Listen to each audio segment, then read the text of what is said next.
चले सीना तान देले मोछिए पोसान की सगरो चलेला चलना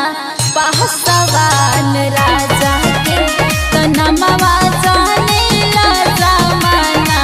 पहसवान राजा के।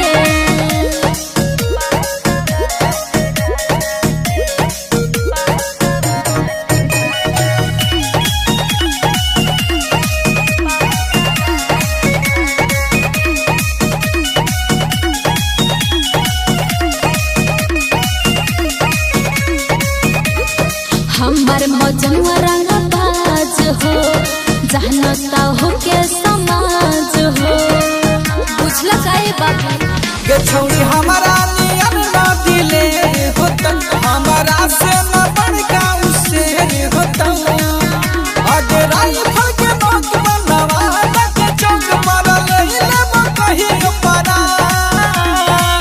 चाल चले सीना तान देले मोछिए पोसान की सगरो चलेला चलना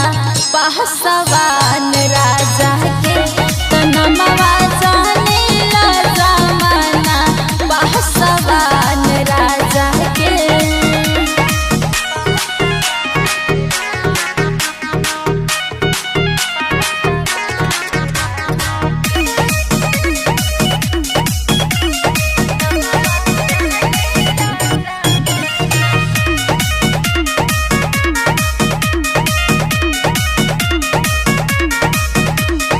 कबो घर सुनर न बोले के घूमे थार हो बाते बाते में गोली देला उतमर हो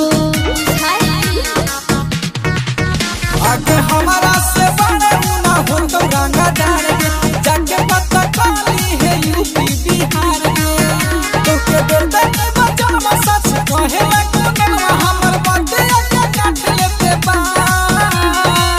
चाल चले सीना तान देले मोछिए पोसान की सगरो चलेला चलना पहसवान राजा के